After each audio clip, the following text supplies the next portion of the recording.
Yo, how's it going, theology guys? Got our next video. Today we're going to continue our study of absolute relativism. We're going to start today on page 26. And we've got a lot of interesting topics to cover. I don't know why that's here. First of all, I want to remind you about the two websites that I suggested that you use for your paper, right? Two resources that are reliable and that have a plethora of information. The first one was the website New Advent. New Advent. I think it's .com. It might be .org, but I think it's .com. New Advent. Just type in New Advent, it'll come up. And remember, and I'm going to show you, stick around, maybe I can put something at the end of the video that might help get this. We'll see. So New Advent and then Fish Eaters. Fish Eaters is another great website full of good, solid Catholic information. And we'll be having essay number 2 due at some point this 9 weeks, in the next couple of weeks moving forward. So, today I want to continue with absolute relativism. Last time, we don't even need a review because it's all recorded on YouTube. You can go back and watch the video. Speaking of videos, it'd be a lot easier for you guys to get the videos if you subscribe to the channel. Not looking to become famous, it would be easier for you to obtain the information if you have a subscription. What is tolerance? That's what we talked about last time, and how we have a false sense of tolerance today compared to what we used to. That to tolerate something meant to endure something that was bad, okay? But we've changed that to just allowing any idea to flourish, etc. Today, I want you to turn to page 26, and while you're doing that, while you're getting your book, just go ahead and pause the video, or just leave it on, and I'll just continue to, because, that's probably what half of you hear when you're listening to me is, and then you just nod off to sleep, won't call anybody out. Anyway, on page 26 and 27, we're not going to read the text. I'm just going to go over the main points. I was hoping you would read this text after the last video. I said read a few pages afterwards, so that's what I'm covering today. I do have a couple of more worksheets I'm going to send to you at some point from this text to help keep things in order. So, the question on page 26 is, so, then what do you make of all the examples throughout history of intolerant Christians? Well, the answer to that question is fairly straightforward. We already had an entire series of classes on the Spanish Inquisition, and we read this really great article from Warren Carroll and talked about that. But these are the kind of things that everybody brings up: the Spanish Inquisition, the Crusades. In the text, even brings up witch hunts. Now, that was not a Catholic problem. That was a post-Reformation Protestant problem, particularly in Germany and in England. But that's another story for another day. Actually, it's interesting. There was never a single person convicted of being a witch in Spain because of the Spanish Inquisition. As we read in that article and discussed, the Spanish Inquisition was considered one of the most fair courts in Europe. We're not going to touch too much on the Crusades today because I'm thinking I have an article that's written by the same guy that did the Inquisition article that I would like to share with you and go through it with you. Suffice to say, as we discussed, the Crusades were over a long period of time, but they weren't necessarily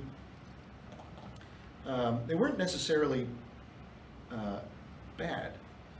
And maybe we should talk about that, and perhaps in doing so, we should talk about just war theory. And I know that in one of your classes with Mr. Gill, I think, or maybe Mr. Walker, it's possible that you discuss just war theory. And if you do, that's great. This is all old news. But let's consider the situation surrounding just the First Crusade. And even if you think that, and there were incidents within the Crusades where Christian knights did things that weren't great. but that happens in all wars. That if a soldier does something wrong in a war, are we going to therefore say that the whole thing was bad? That's what history, though, that's what modern historians want you to believe. Since Bob the Crusader did bad things when he entered Jerusalem, therefore Bob the Crusader is bad, or therefore all the Crusades and the Catholic Church are evil. That's absurd. Right? That's like judging the United States' participation in the Vietnam War and saying that was horrible, awful thing for us to do. Why? Well, because soldiers cut off the ears of their victims. You know, that St. Joseph, you're right, it's not a good idea to cut the ears off of our victims and wear them around our necks. But does the actions of a few soldiers mean that the whole Vietnamese campaign to help the poor South Vietnamese from being oppressed by a communist regime, these communists that have killed millions of people in the last 100 years, was that wrong? Right? I don't think so. See, just because there are a few incidents of bad behavior doesn't mean that the whole enterprise was bad. So let's briefly look at just war theory. Remember, there are 4 conditions. Sometimes it's often listed with a 5th. I've only got 4. I'll talk about the 5th, though, momentarily. And if I say anything that's heretical, St. Joseph will come in and make it disappear. All right, so condition number 1, that the damage inflicted by the aggressor nation or community of nations must be lasting and grave. What does grave mean? It means serious. It must be of a serious nature. So it's not like, oh, like what happened.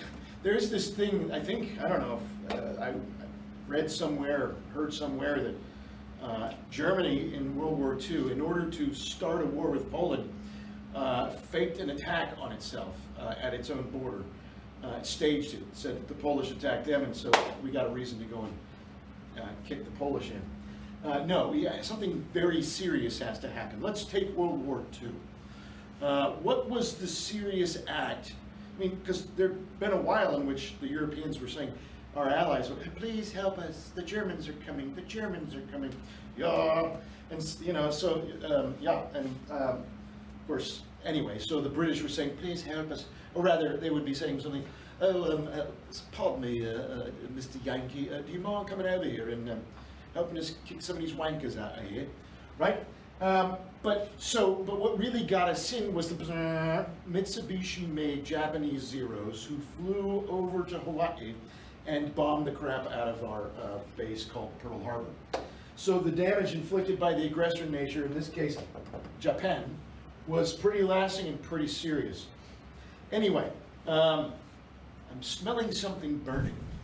My sneaking suspicion is it's this new light that I've installed that burns very hot. And it is covered with dust. So hopefully that's all it is.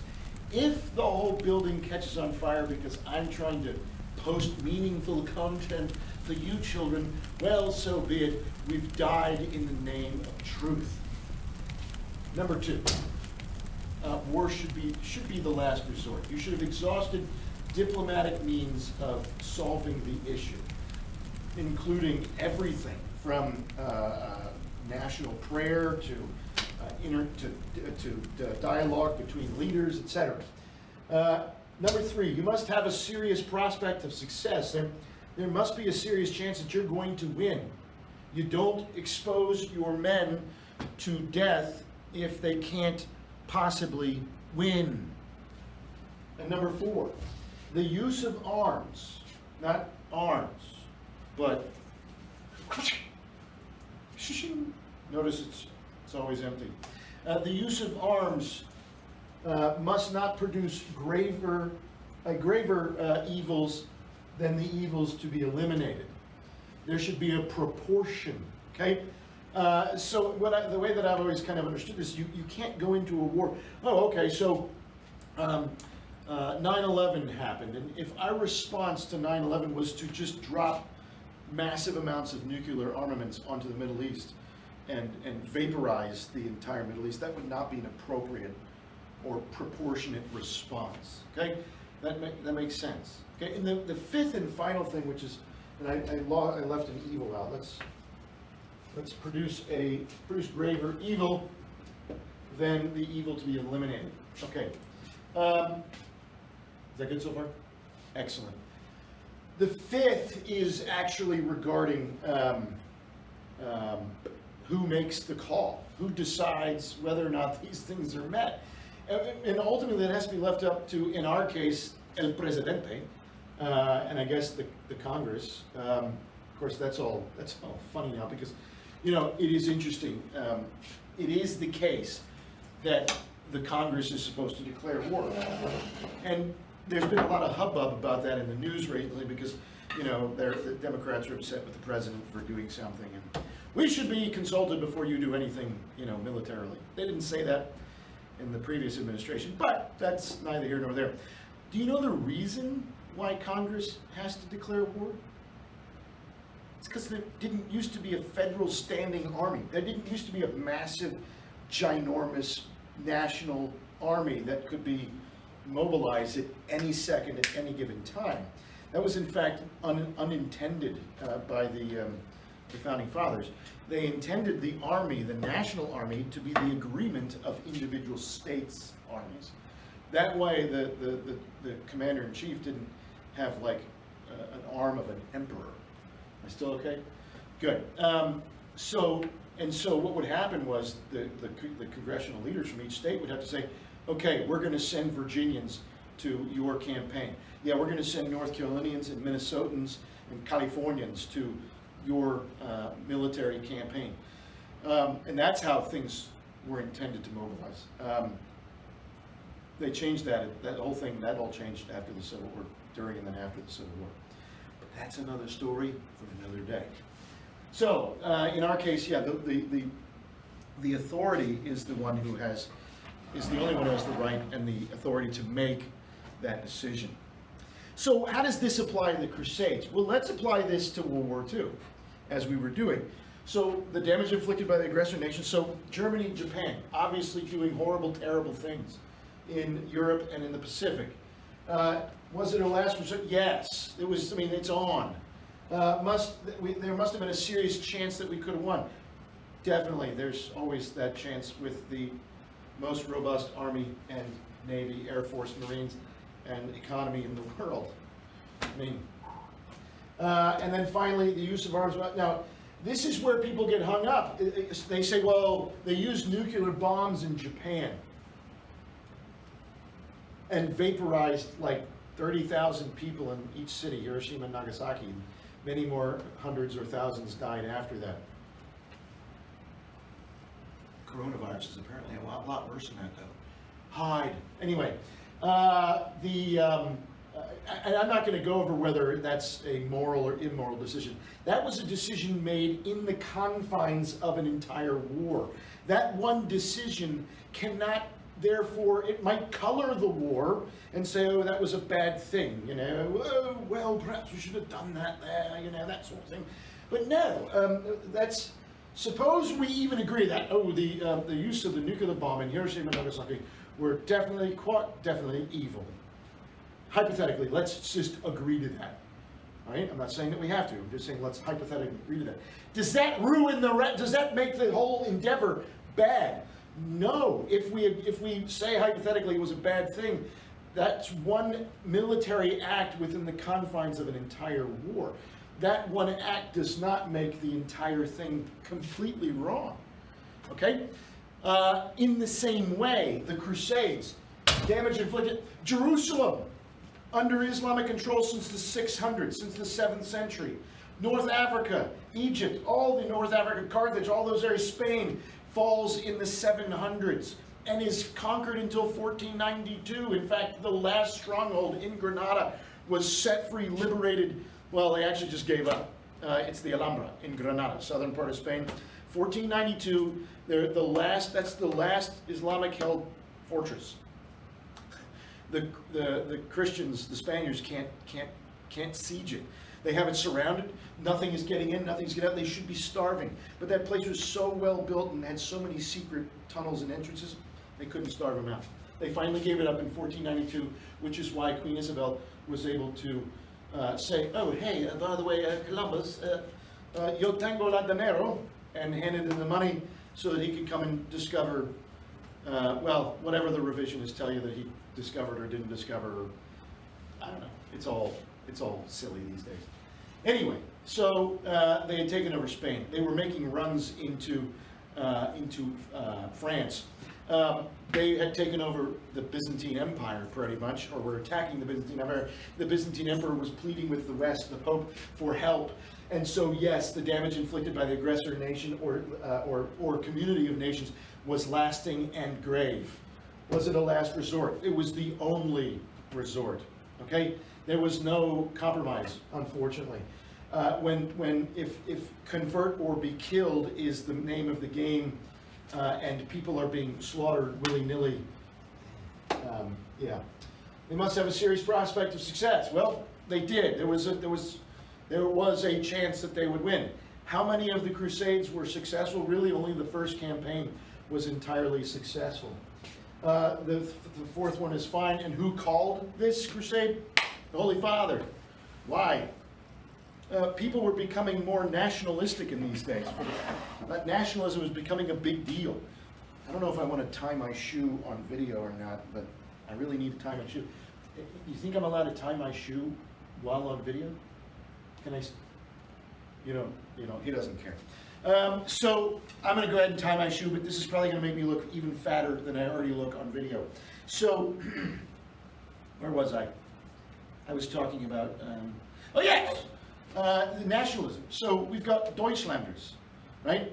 Well, Alemanni, Germans, and Italians, and French, and Spanish. And the Spanish weren't really involved much in the Crusades because they were busy fighting the Reconquista, right? They were busy trying to get rid of Islam from Spain. And in fact, the largest participants in the war were the French, the Franks at the time. I mean, and in those days, I don't care what people say or how they make fun of them today, whatever. Man, I mean, they were the most badass warriors in Europe, possibly in the world. The Battle of Tours with Charles Martel, where it was the last time that the Muslims came up into north out of Spain into France, pummeled back down. Anyway, the only thing, the biggest unifying factor between all of these men, between a German and a Frenchman, between an Austrian and a French and a German, is their faith. Because at the end of the day, I don't care if you're a king, if you're a pauper, poor person, if you're a teacher, a headmaster, a janitor. When it comes to God, we're all the same height, right? We're all the same. We're all on the same level. This is why it's so important. Can you see me? This is why it's so important that we kneel.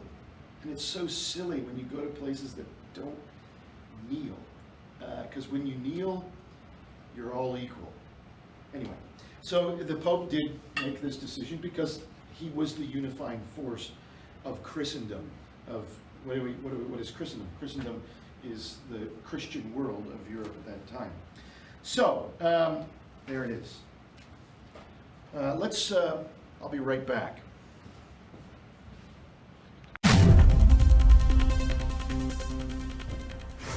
Oh, sorry. Oh, right. We're back. Sorry about the delay. We're getting close to a long video here, so I'm going to slow this down and speed it up. And we're going to speed it up. Just get through the rest of this section, all right? Or rather, we're just going to get through page 28. So we've kind of dealt with some of the big issues, right? And again, we're going to read an article about the Crusades. It's a lot better than what I just explained to you, but there it is. The last question is, what on page 28 is what would it be like if Christians wouldn't Christians be intolerant today if they had enough power? His answer to that is fascinating. You need to read the quotation right here in this book by the Rabbi James Rudin, the Baptizing of America, the Religious Rights Plan for the Rest of Us. Basically, that if Christians got in power, what they would do. It's absolutely despicable. The closest thing we had to Christians being in power was, as he says, about 60 years ago or so in the 1950s. And what was it like? I mean, there were nativity scenes and no one got offended, and people prayed in school and no one got offended. And, you know, people weren't being attacked and oppressed and repressed. Don't say that, okay? And then, so that's where we're going to finish today. I'm going to go ahead and send you a worksheet as well with this because I can. I hope you enjoyed it, and I hope you're keeping up with things. Continue to read the text, not, you know, just a section at a time every evening, and we'll be done with it here before you know it. And yeah, see you guys next time.